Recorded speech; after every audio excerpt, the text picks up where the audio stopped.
Escutemos o Santo Evangelho. O Senhor esteja convosco. Ele está no meio de nós.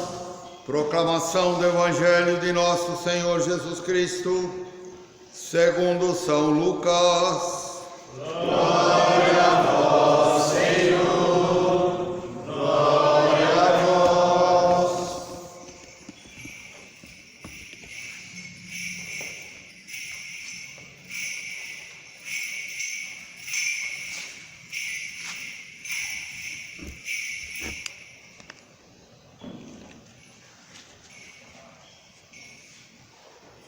Estejamos atentos.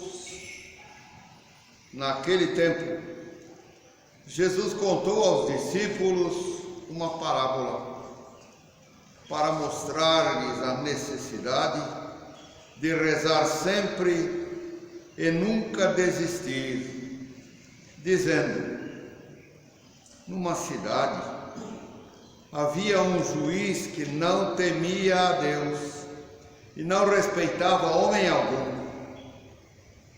Na mesma cidade havia uma viúva que vinha à procura do juiz, pedindo: faze-me justiça contra o meu adversário. Durante muito tempo o juiz se recusou. Por fim ele pensou: eu não temo a Deus e não respeito homem algum, mas esta viúva já me está aborrecendo. Vou fazer-lhe justiça para que ela não venha agredir-me. E o Senhor acrescentou: escutai o que diz este juiz injusto. E Deus não fará justiça aos seus escolhidos, que dia e noite gritam por Ele? Será que vai fazê-los esperar? Eu vos digo que Deus lhes fará justiça bem depressa.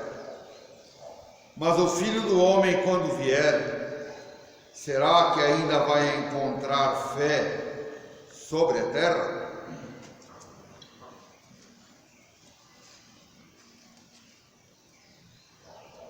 Palavra da salvação. Glória a vós, Senhor.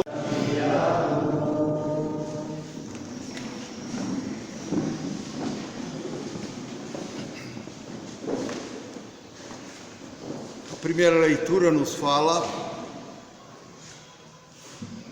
de Moisés e Arão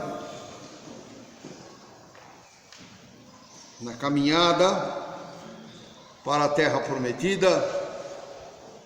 Encontraram um povo e precisaram brigar com esse povo. Arão comandava o combate e Moisés rezava. Mas o combate durou muito e Moisés ficava cansado de ficar com os braços levantados rezando. Aí colocaram umas pedras embaixo dos braços de Moisés e sustentaram os braços dele. Por quê? Enquanto Moisés rezava, o exército do povo ganhava a batalha.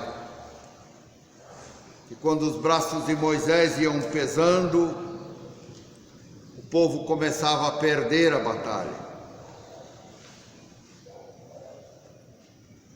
E buscando essa forma de sustentar os braços de Moisés em oração, o povo ganhou a vitória e conseguiu atravessar, continuando seu caminho.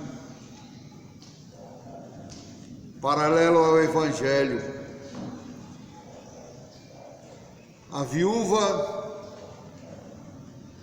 que insistia com o juiz para que lhe fizesse justiça.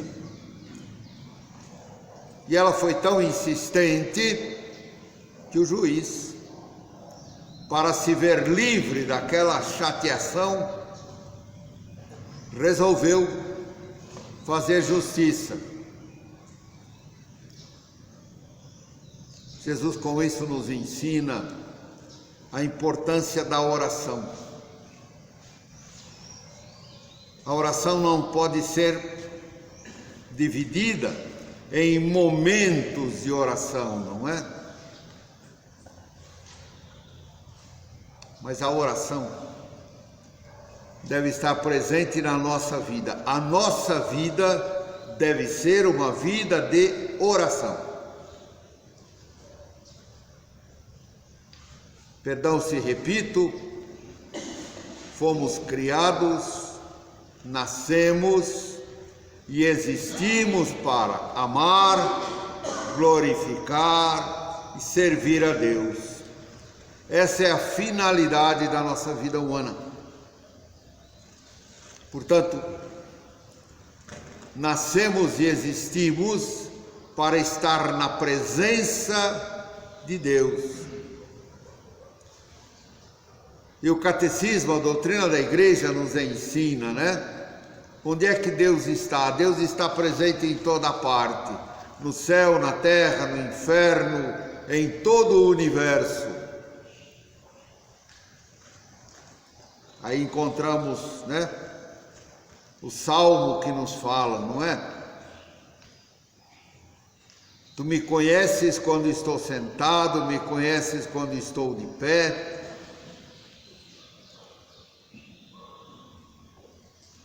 Não há como me esconder de Deus. Mesmo que eu vá no mais profundo abismo, na mais alta montanha, no fundo do mar, não há como me esconder de Deus. Portanto, não existe como dizer, não, eu só posso rezar quando eu estou na presença de Deus. De fato, quando você está na igreja, quando você está diante do Santíssimo Sacramento, de fato, são momentos especiais de encontro com Deus. Mas, o dia todo, Deus se faz presente na nossa vida, Deus se revela. E se revela de tantas formas. Se revela pelas coisas que acontecem, se revela pelas palavras das pessoas, se revela, às vezes, a gente passando na rua, vendo, sei lá, um anúncio, vendo alguma coisa escrita numa revista, ou às vezes você passa, tem um pedaço de papel no chão com alguma coisa escrita. Deus tem muitas formas para falar conosco. É necessário estarmos atentos para perceber esse Deus que passa de muitas maneiras, fala de muitas maneiras e sempre nos pede alguma coisa. E o que é que Ele nos pede? Ele nos pede a conversão. Que as coisas através das quais, ou nas quais Deus fala conosco, Ele nos ensina sempre alguma coisa. E o ensinamento de Deus passa também pelas exigências que Ele faz da nossa vida.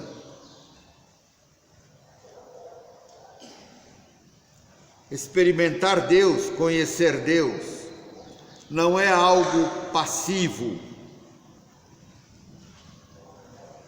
A experiência pessoal com Jesus, com Deus, só é verdadeira quando ela me conduz a uma ação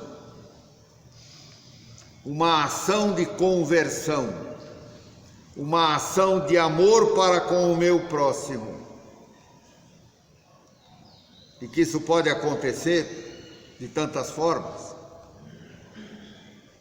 Mas se a oração não me conduz a uma ação, esta oração não é verdadeira. Ainda que seja uma ação de conversão pessoal. Eu não posso sair da presença de Deus da mesma forma como cheguei. Estar na presença de Deus deve transformar a minha vida, transformar sempre alguma coisa. Eu devo sair sempre melhor da presença de Deus.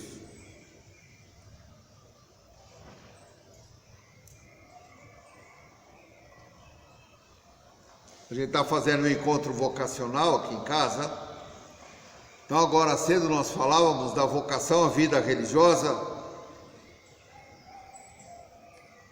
E na vida religiosa você encontra os religiosos chamados ativos, os religiosos que são ativos contemplativos e os religiosos que são contemplativos. Os religiosos ativos são aqueles que entregam e dedicam a sua vida a Deus, professando os conselhos evangélicos da pobreza, da castidade, da obediência, entregando sua vida integralmente a Deus no serviço ao próximo, né? Religiosos, religiosas que cuidam de escola, que cuidam de hospitais, que cuidam de orfanato, cuidam de asilo, né? E tantas outras formas que existem na vida religiosa. É a vida religiosa daqueles que têm os seus momentos de oração, mas a sua vida é dedicada a um trabalho, a um serviço pastoral.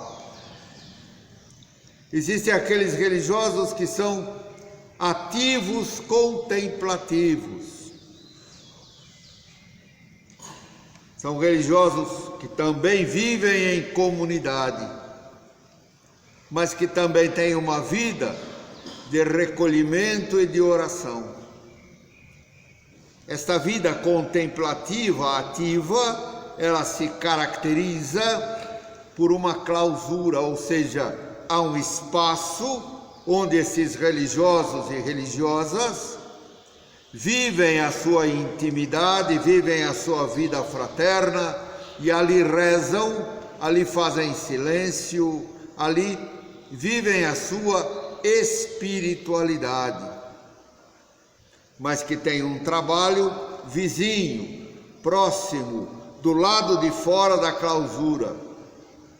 Contemplativos ativos, como nós, servos da esperança.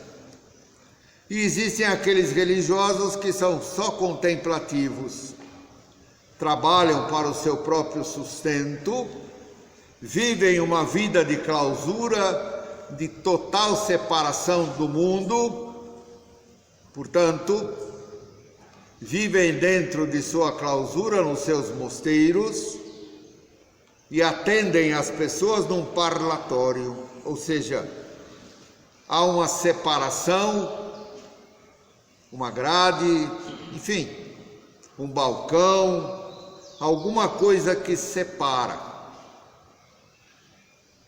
Significa que esses homens e mulheres, de fato, vivem separados do mundo para rezar pelo mundo, pela conversão.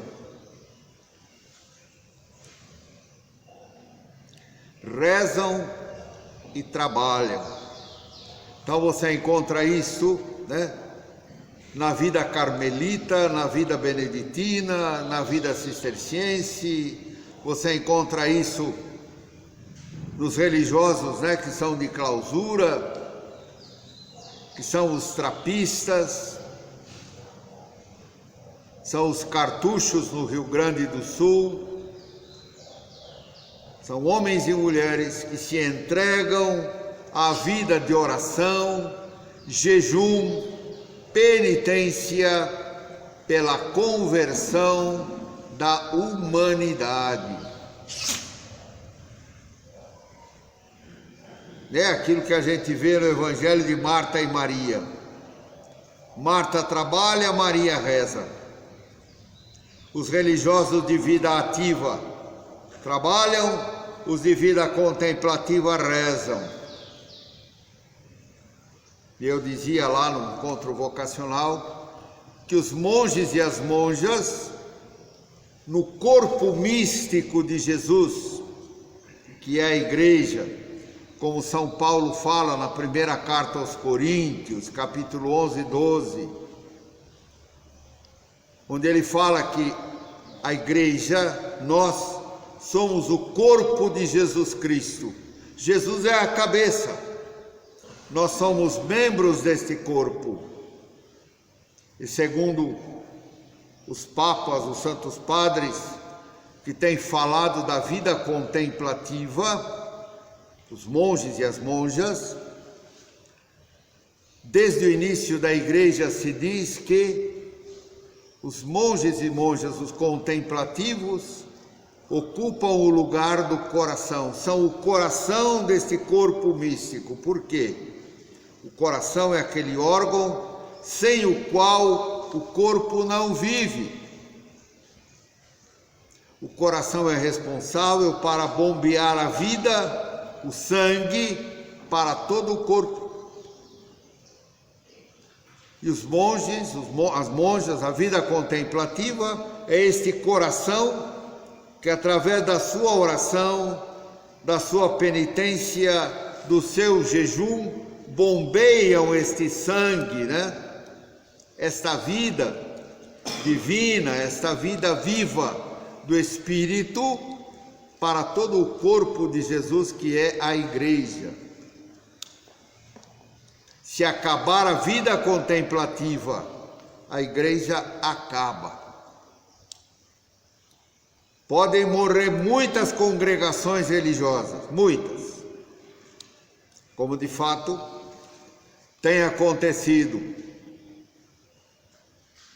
né? Muitas congregações, depois do concílio, todas praticamente, foram chamadas para reler os seus documentos, reler a sua regra, reler as suas constituições, e em todas aquelas que fizeram uma releitura e procuraram adaptar as suas congregações ao mundo, com o engano, a falsa ideia de com isto evangelizarem melhor, não é?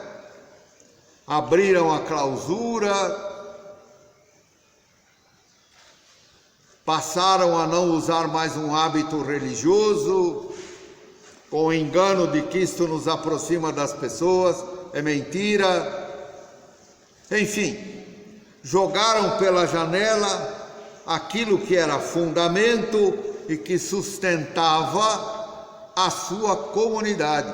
E algumas até congregações mudaram o seu carisma.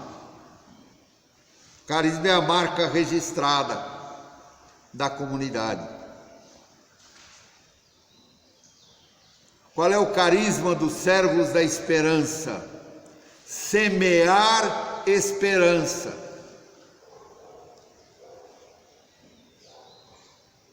E as pessoas perguntam sempre para a gente, mas o que é o servo da esperança? É um semeador de esperança. Não, mas eu quero saber o que vocês fazem.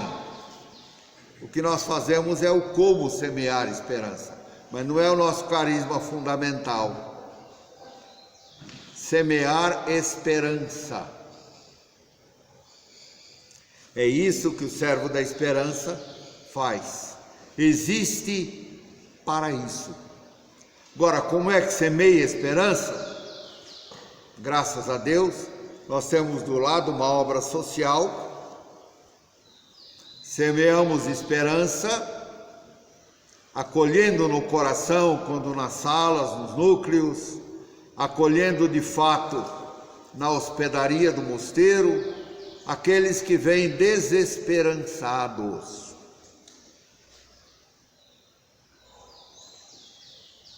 Não os desesperados, porque quem está desesperado está cego, está surdo, não consegue ouvir, não consegue ver. E quem está desesperado se mata. Mas quem está desesperançado busca a esperança. E nós existimos para isto.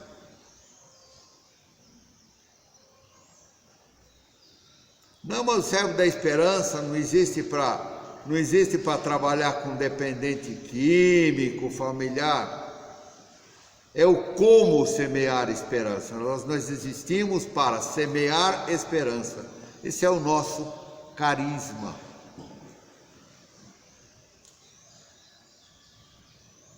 E cada congregação tem uma marca registrada. Ela foi fundada com um carisma e ela deve fazer aquilo. Se ela muda a coisa, a congregação entra em crise e acaba.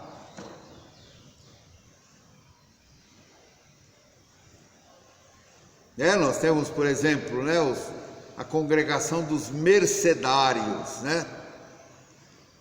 criados sendo como Nossa Senhora, como Nossa Senhora das Mercês. Mercê quer dizer favor, Nossa Senhora dos Favores, vamos dizer assim. Que foram fundados especificamente para trabalhar com os escravos. Viajavam junto com os escravos, tentando atender, tentando consolar, tentando fazer alguma coisa por aquela pobre gente. A escravidão como tal, do transporte de negros para serem escravizados, de certa forma isto acabou. E devagar, por causa das necessidades da igreja, esses homens, essas mulheres, foram chamados a fazer um trabalho pastoral. Os padres mercedários assumiram paróquia. Eles não foram fundados para isso. E há outras congregações semelhantes que não foram fundadas para assumir paróquia, trabalho pastoral numa paróquia, mas para fazer um outro trabalho, um outro tipo de serviço para a glória de Deus.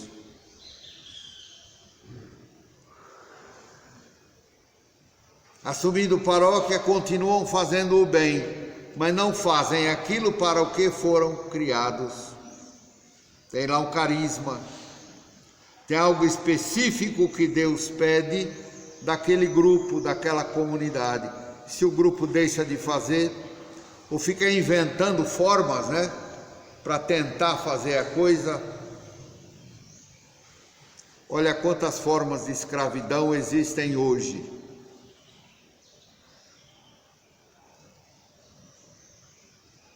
O Espírito Santo dá essa criatividade.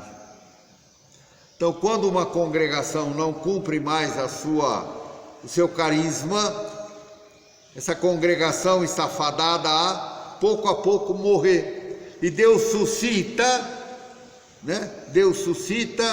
pelo Espírito Santo, um outro grupo, uma fundação nova, que faça aquele trabalho que aquele grupo deixou de fazer. Quantos religiosos e religiosas abandonaram os seus hábitos religiosos, aquela roupa que marca o religioso. Olha aí, a partir do concílio, quantas comunidades novas que foram surgindo, todas elas usam um hábito religioso. É só olhar a história da igreja, que é tão linda, não é? Tão linda. Por que essas comunidades novas, todas, têm um hábito religioso, na sua grande maioria? Porque Deus está mostrando que isto é um sinal, isto é importante. Aqueles jogaram fora. Deus suscita um outro grupo aqui que diz: não, isto é importante, faz parte da tradição da igreja, faz parte da história da igreja. É um sinal da presença de Deus.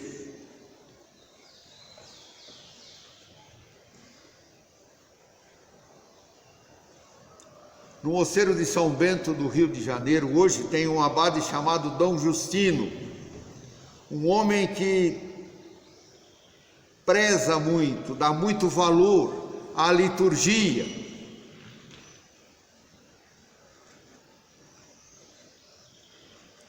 Então hoje está se fazendo no Rio de Janeiro, no estado do Rio, eu esqueço o nome do lugar agora, mas está se construindo um outro mosteiro beneditino, mas um mosteiro beneditino ligado aos mosteiros tradicionais. E Dom Justino diz assim: quando o religioso está de hábito na rua, ele está celebrando a liturgia da rua. A liturgia da rua, estar de hábito. Quando o religioso ou a religiosa passa de hábito, questiona, chama atenção. Mas é para chamar atenção mesmo, é para questionar mesmo, não é para passar ignorado no meio das pessoas. Não, o hábito está no coração, as pessoas não precisam saber quem eu sou. Então para que você consagrou sua vida? Para que você fez votos públicos? Para que publicamente você professou os seus votos, não é? Aí no dia dos votos põe hábito. No dia seguinte não usa mais. Aí quando tem alguma festa bota o hábito de novo. Para com isso, para com isso.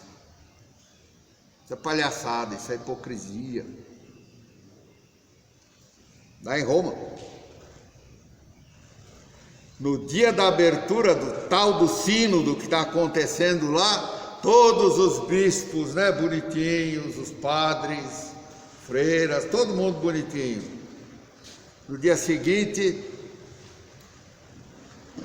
todo mundo lá de shorts, de camiseta, né, de calça comprida, as freiras tudo à vontade, não se sabe mais quem é quem, não é?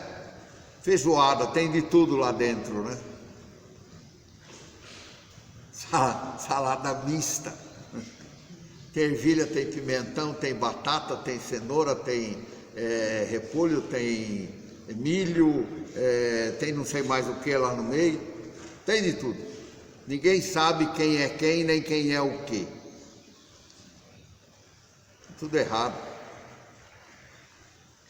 Não é assim a igreja de Jesus Cristo, não é desta forma.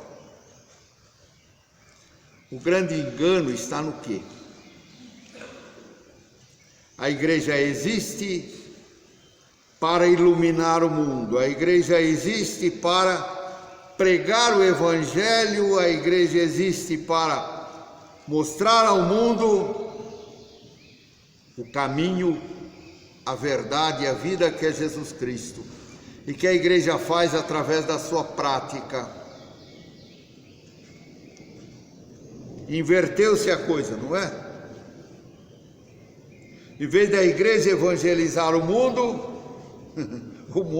é que evangeliza a igreja. Se invertem os lugares, não é? E com isso, tanta bandalheira acontece por aí, até dentro da igreja. Por causa dessa má compreensão, por causa dessa atitude errada.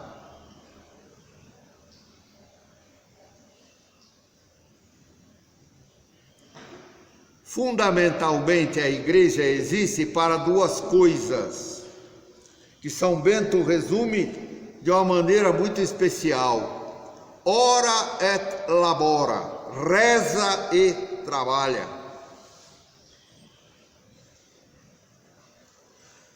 Todos nós cristãos deveríamos pautar a nossa vida em cima dessas duas palavras: oração e trabalho.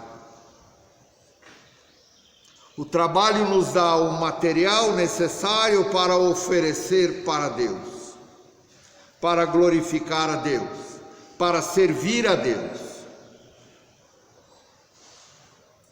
E a oração nos dá a força para fazer este trabalho de serviço à Divina Majestade.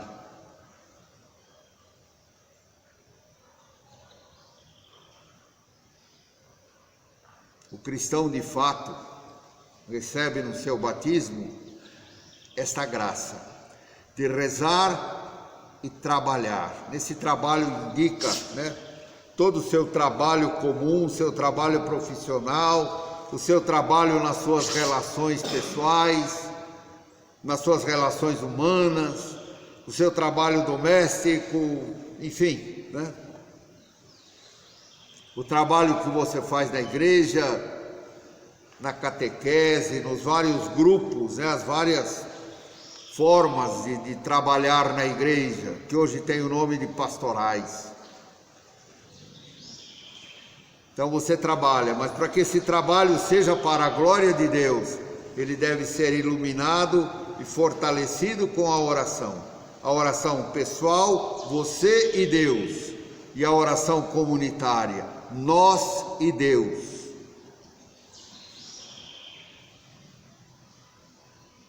A oração comunitária me fortalece para a minha oração pessoal.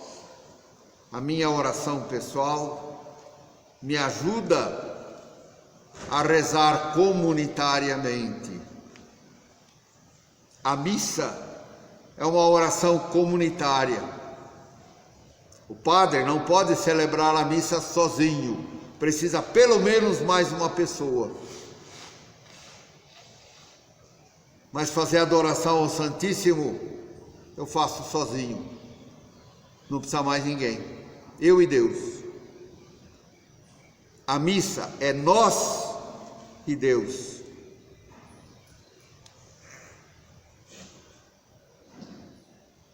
A vida cristã é assim. Buscar essa relação pessoal com Deus, essa relação pessoal com a comunidade e com Deus presente no meio dela. E levar isso para a nossa vida do dia a dia. Se rezamos pessoalmente, comunitariamente, somos vitoriosos. Se não rezamos, somos perdedores. Oração e trabalho, oração e ação. Isso é tão verdade que na própria palavra oração você tem as duas coisas, Ora, ação. Porque a oração não é algo desligado de tudo. A oração não é algo abstrato. Orar também é uma ação. Por isso, a oração oficial da igreja, que todo sacerdote tem obrigação de fazer, todo religioso tem obrigação de rezar, todo leigo consagrado e até os cristãos têm obrigação, oração oficial da igreja, que se chama ofício divino, e que hoje tem o nome de liturgia das horas. Ofício divino, por quê?